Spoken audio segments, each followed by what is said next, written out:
नमस्कार दर्शक बंधु आज हूँ शनिवार दिन डिसेम्बर मास 13 तारिख। आसतु जानिबा आज संपूर्ण खबर आउ देश दुनियार सबु बड़ खबर उपरे नजर पकाइबा। ता पूर्व चैनल ले नुआ आसीथिले चैनल को सब्सक्राइब करी पाखरे आसुथिबा बेल आइकन को ऑन करी रखंतु प्रतिदिन एमिति न्यूज वीडियो सर्वप्रथमे देखिबा पई। तबे आसंतु आजिरो गुरुत्वपूर्ण खबर गुड़िक उपरे नजर पकाइबा।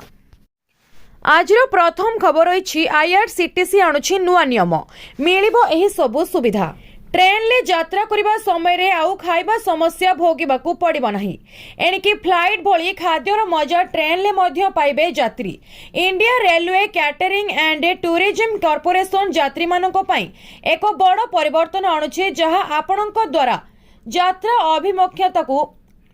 अभिज्ञता को संपूर्ण रूप देबो। ट्रेन लो खाद्य एवं केवल ताजा एवं स्वादिष्ट नुहे बरं विमान परि प्रीमियम गुणवत्तार मध्य हेबो। एहाकु हासिल करबा पई आईआरसीटीसी समग्र सिस्टम को पुनः निर्माण करुछि।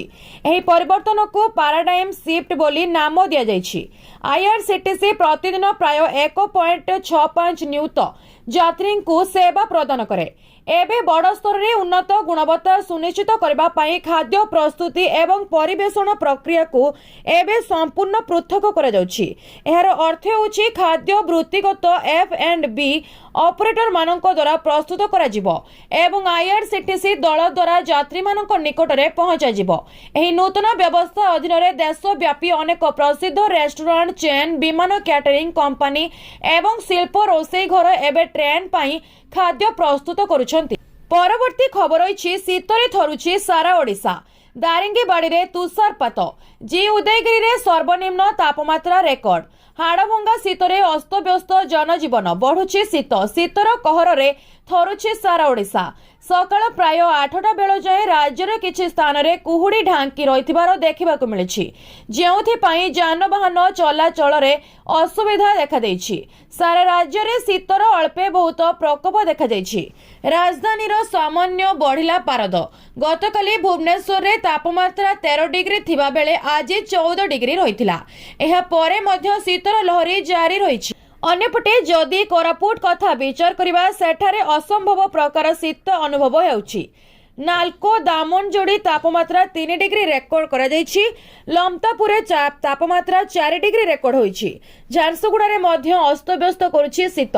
सकाळ 5टा बेलकू झारसुगुड़ा रे तापमात्रा 8.8 डिग्री रेकर्ड करा जायछि। गतकाली तापमात्रा 8.6 डिग्री रहिथिला। आज सामान्य पारद बढ़िबा बेले मध्य शीतर प्रकोप रे कोनोसी परिवर्तन देखिबाकू मिली नाही। लोक माने शीतर रक्षा पाइबा पई निया पुआउथिबार स्थाने स्थाने देखिबाकू मिलुछि। परवर्ती खबर रही आपणक पीएफ अकाउंट को गोटे वर्ष रे केते आसिला सुध। घरे बसी मिनिट रे करंतु चेक। जानतु सरल ट्रिक। जदि आपण चाकरी करूछंती एवं प्रति मासरे आपणक दरमारू पीएफ काटु थाए तेबे एही खबर आपणक पई बहुत गुरुत्वपूर्ण।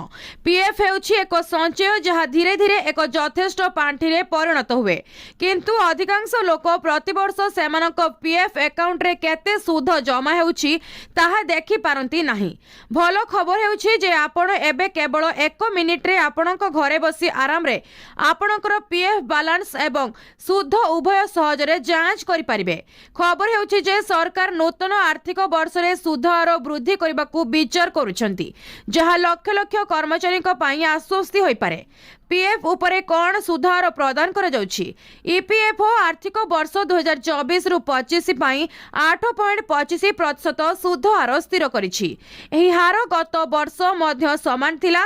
आर्थिक वर्ष शेष रे वर्ष मध्य रे आपणक पीएफ अकाउंट रे जमा होइतबा परिमाण रे एही सुध जोड़ा होइथाय।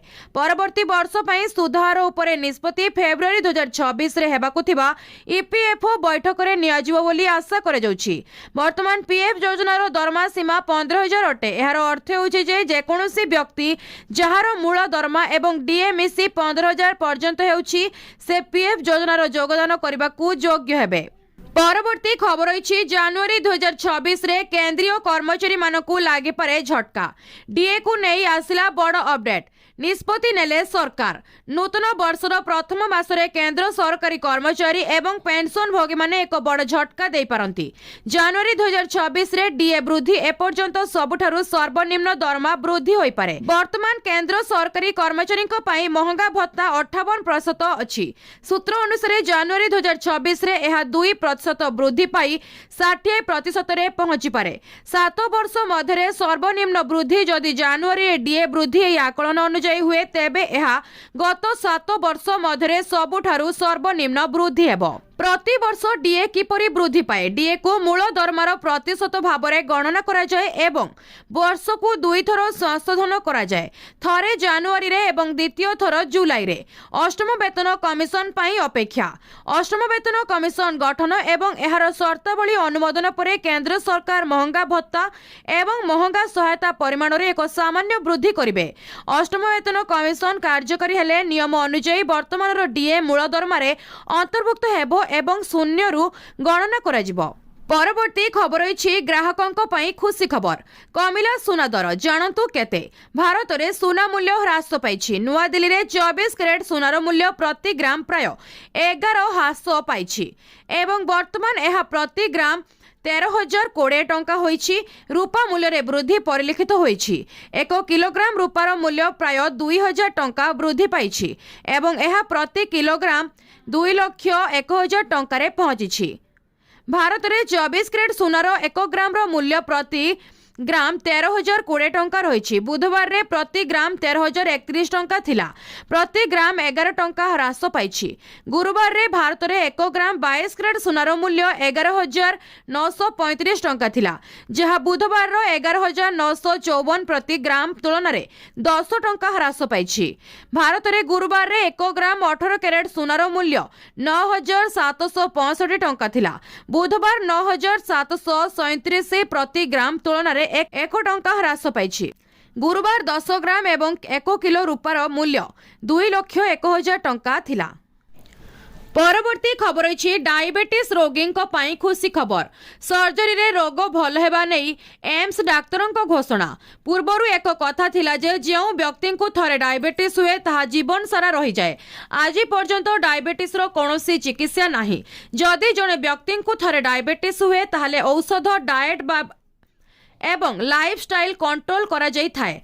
हेले एहारी भितरे डायबिटीज रोगी पई एक भल खबर सामना को आसीछि। एम्स रो सर्जरी विभाग रो डाक्तर मंजुनाथ दाबी करिसेंती जे एहा एपरि एक प्रक्रिया किंबा मेटाबॉलिक सर्जरी द्वारा डायबिटीज को अनेक मात्रा रे कंट्रोल करा जाई परिबो। केतक व्यक्ति क्षेत्र रे एहा भल मध्य हेबार संभावना रहिछि। एही सर्जरी शरीर रे मेटाबॉलिज्म प्रक्रिया रे परिवर्तन आनी इन्सुलिन लो रेजिस्टेंस वृद्धि करिथाए, जहा द्वारा ब्लड सुगर प्राकृतिक भावे कम हो जाए। एम्स डाक्तरों को कहबा अनुसार मेटाबॉलिक सर्जरी समस्त डायबिटीज रोगी पई प्रयोज्य नुहे। एही सर्जरी केवल टाइप 2 डायबिटीज एवं अधिक सुगर लेवल थिबा रोगी पई अटे। जो व्यक्ति को औषध एवं इन्सुलिन लो प्रभाव कम थाए सेमानक क्षेत्र रे अधिक सहायता हेबो।